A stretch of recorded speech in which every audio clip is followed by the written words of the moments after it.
அனைவருக்கும் வணக்கம். உங்கள் கிருஷப் அகாடமியிலிருந்து வினிதா. இந்த வீடியோவில் நம்ம டாப் 5 கரண்ட் அஃபேர்ஸ் பார்ட் 8 பார்க்க போகிறோம். ஃபர்ஸ்ட் ஒன் பாருங்கள். நாட்டின் 2வது ராக்கெட் ஏவுதளம் அமைக்க அடிக்கல் நாட்டப்பட்ட குலசேகரன்பட்டினத்தில் முதல் முறையாக வெற்றிகரமாக விண்ணில் ஏவி பரிசோதனை செய்யப்பட்ட சிறிய ரக ராக்கெட். இதில் பாருங்கள், நாட்டின் 2வது ராக்கெட் ஏவுதளம் அமைக்கிறதுக்கு எங்கே அடிக்கல் நாட்டியிருக்காங்க? குலசேகரன்பட்டினத்தில். ஓகேங்களா, நம்ம தமிழ்நாட்டில் குலசேகரன்பட்டினத்தில். அங்கே ஒரு சோதனை, முதல் முறையாக வெற்றிகரமாக விண்ணில் ஏவி பரிசோதனை செய்யப்பட்ட சிறிய ரக ராக்கெட் எதுன்னு பார்த்தீங்கன்னா அந்த பேர் ரோஹிணி RH-200. ரோஹிணி RH-200. அப்போ இதுலேயும் உங்களுக்கு 2 கொஸ்டின் இருக்குது. நாட்டின் 2வது ராக்கெட் ஏவுதளம் எங்கே அமைய உள்ளதுன்னு பார்த்தீங்கன்னா குலசேகரன்பட்டினத்தில். அங்கே ஃபஸ்ட்டு ஒரு சிறிய ரக ராக்கெட் ஏவி சோதனை செஞ்சுருக்காங்க. அந்த ராக்கெட் பேர் என்னன்னு பார்த்தீங்கன்னா ரோஹிணி RH-200. ஓகேங்களா. அதுக்கப்புறம் இந்த கொஷின் பாருங்கள், ஒரு ஸ்டேட்மெண்ட் டைப்பில் நம்மளை கேட்கலாம். இது தெரிஞ்சு வச்சுக்கிறது ரொம்ப முக்கியமானது. இப்போது ஒரு இடத்துல ராக்கெட் ஏவுதளம் அமைக்கணும் அப்படின்னா சில கண்டிஷன்ஸ்லாம் இருக்குது. என்னென்ன கண்டிஷன்ஸ் பாருங்கள். ராக்கெட் ஏவுதளம் அமையும் பகுதி எப்படி இருக்கணும்னா கடற்கரையாக இருக்கணும். அடுத்தது பார்த்திங்கன்னா காற்றின் வேகம் மணிக்கு 30 கிலோமீட்டருக்கு குறைவாக இருக்கணும் சொல்கிறாங்க. 30 km/h காற்றோட ஸ்பீடு. ஓகேங்களா. அடுத்தது குறைந்த காற்றழுத்த தாழ்வு மண்டலம் உருவாகாத பகுதியாக இருக்கணும். குறைந்த காற்றழுத்த தாழ்வு மண்டலம் உருவாகாத பகுதியாக இருக்கணும்.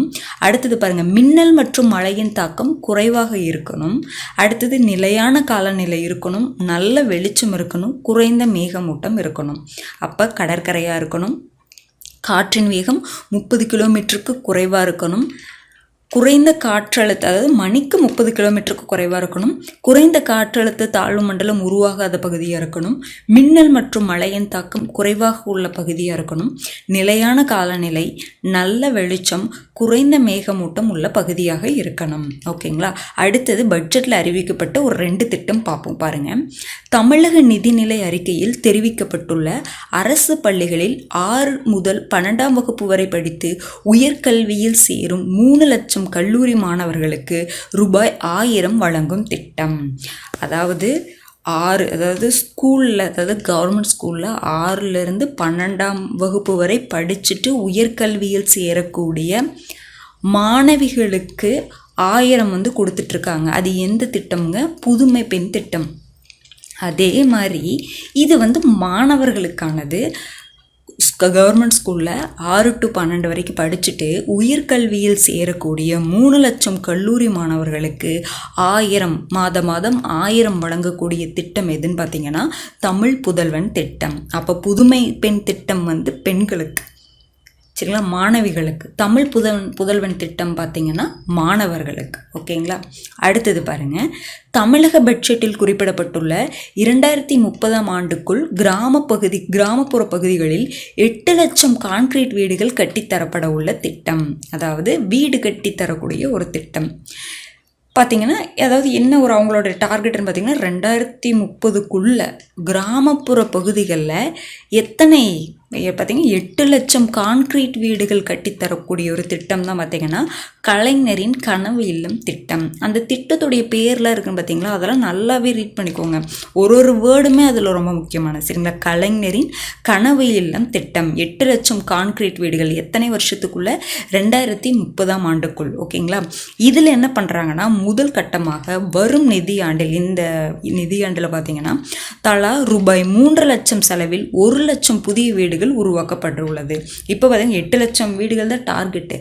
இப்போ இந்த வருஷத்துக்கு, இந்த நிதியாண்டுக்கு பார்த்தீங்கன்னா 1 லட்சம் புதிய வீடுகள் உருவாக்கப்பட உள்ளது. ஓகேங்களா. அடுத்தது யூனிட் 8ல் வரக்கூடியதில் இம்பார்ட்டண்ட்டான ஒரு கொஷின்.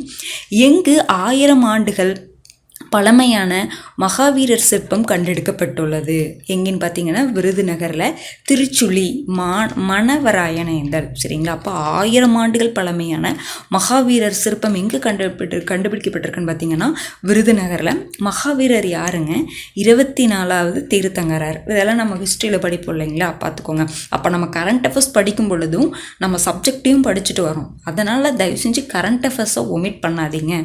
ஓகேங்களா. அடுத்து பாருங்கள், அதானி டிஃபென்ஸ் அண்ட் ஏரோஸ்பேஸ் நிறுவனம் சார்பில் எங்கு தெற்காசியாவின் மிகப்பெரிய ஆயுத உற்பத்தி ஆலை தொடங்கப்பட்டுள்ளது?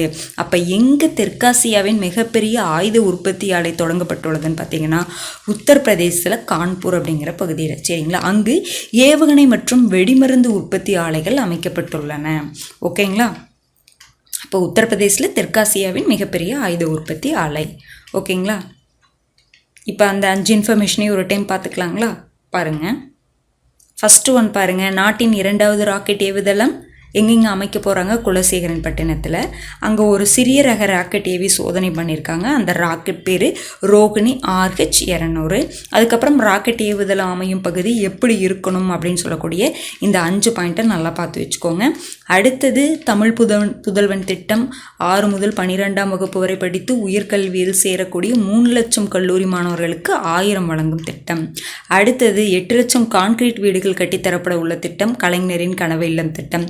எந்த வருஷத்துக்குள்ளே? 2030ஆம் ஆண்டுக்குள்ளே. சரிங்களா, அப்போது அந்த கொஸ்டினில் இருக்கிற ஒவ்வொரு வேர்டுமே ரொம்ப முக்கியம்தான்.